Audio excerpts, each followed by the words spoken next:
By the year 1914 and the onset of the First World War, the slow burn transition from a feudal mindset into a modern liberal democracy had extended the eligible voting electorate to 58% of the male population, strictly confined to the property-owning classes.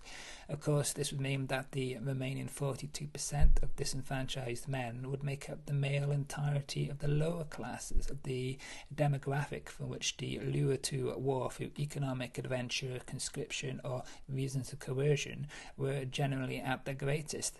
Women, despite being the economic and social beneficiaries of the class in which they were born or married, had their political emancipation tied to those same men at the lower half of the class divide, and from their relative positions of privilege and social standing emerged the wealthy landowning spinsters of means, as Winston Churchill would later regard them.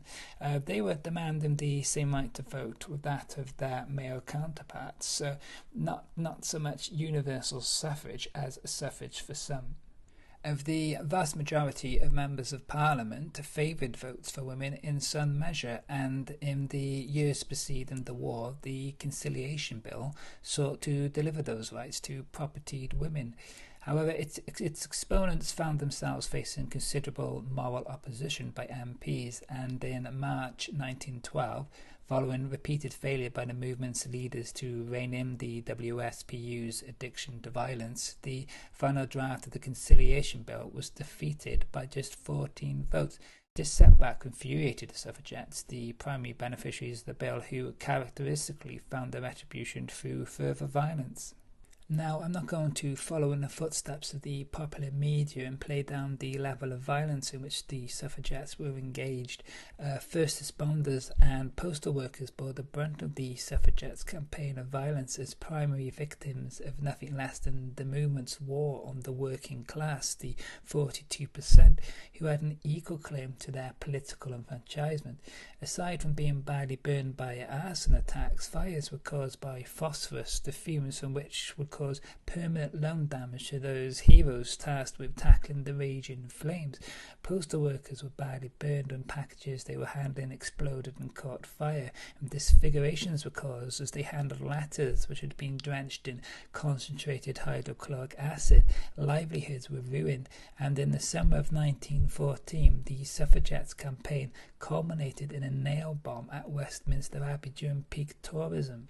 At the outbreak of war, the suffragettes declared a cessation of all militant activity in order to concentrate on the war effort, and almost immediately began lobbying to institute an involuntary universal draft or conscription, and by extension masquerading as a patriotic push to civic duty of the notorious and insidious White Feather campaign came into fruition.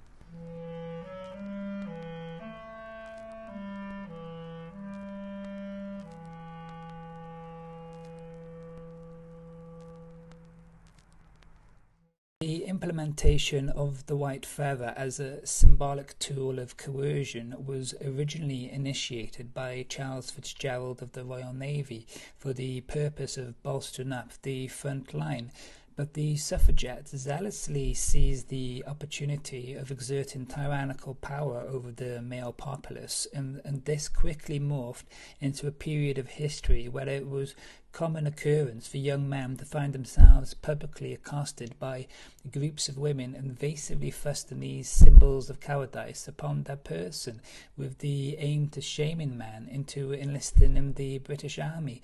The suffragettes and their supporters led nothing less than a campaign of harassment and intimidation against all those of service age who appeared in public spaces in civilian clothing.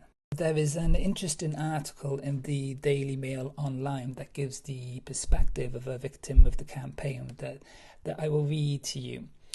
James Lovegrove was only 16 when he was confronted by a group of women on his way to work. He wrote, "They started shouting and yelling at me, calling me all sorts of names for not being a soldier. Do you know what they did? They stuck a white feather in my coat, meaning I was a coward. Oh, I did feel dreadful, so ashamed. I went to the recruiting office. Despite initially being told to go away because he was underage, the recruiting sergeant eventually took pity on him and falsified his measurements." Anonymous letters help us to encapsulate the emasculatory vitriol that was delivered upon the unfortunate Lovegrove by his assailants, as these letters sent to young men and boys, some as young as 14, were to extend the theme of cowardice into the homes and workplace of their victims. Wear this brooch and bullions and your frilly white dress, chicken you are, for a coward. Why not take the king's shilling and defend your country? Trench dodger, chicken heart, an invitation to join our Girl Scouts. If you're too proud or frightened to fight, wear this and the enclosed white feather. Rotten hell.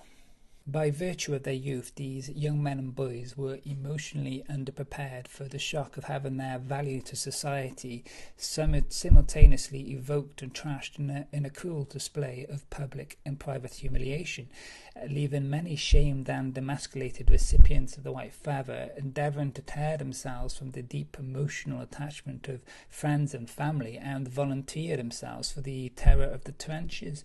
Their fate has been fully documented in history alongside all those who fought and died in the Great War, the vast majority of whom would never have had any entitlement to vote.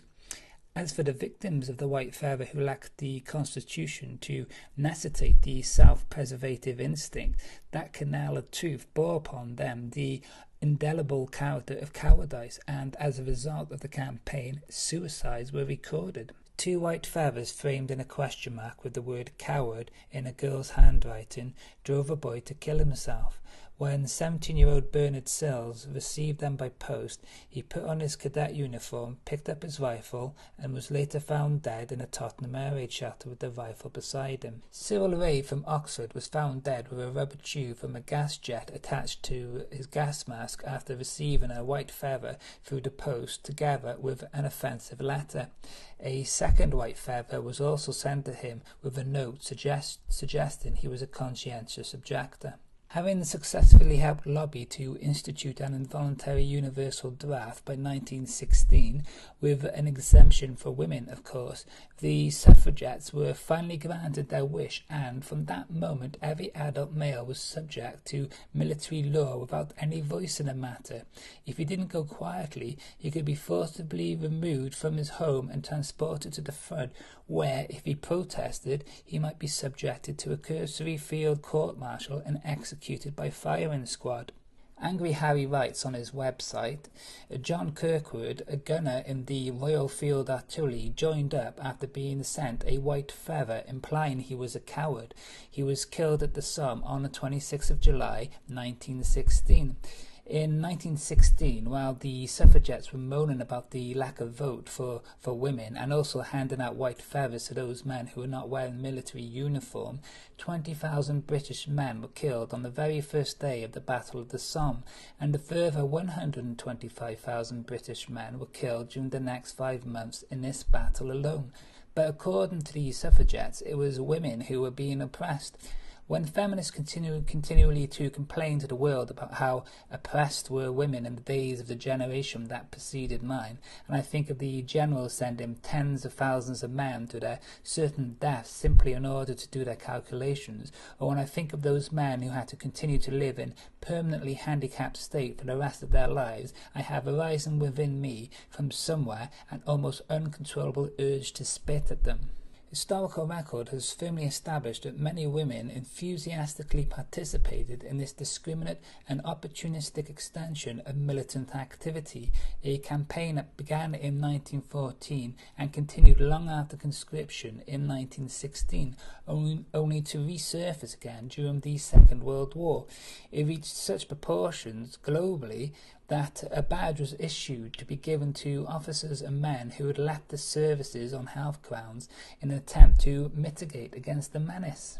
The Representation of the People Act 1918 was passed after the war. As a mass expansion in democratic principles, this act was the first to include almost all men over the age of 21 in the voting system, and the inclusion of all women over the age of 30.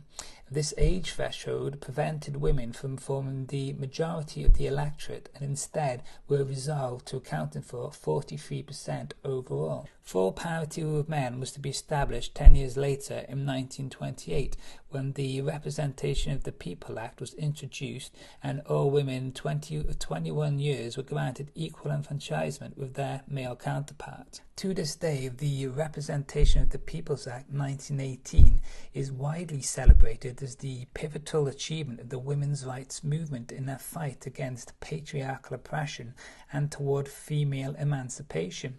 It is less well observed that hundreds of thousands of highly trained and battle-hardened military combatants were returning home from war into mass unemployment and economic depression.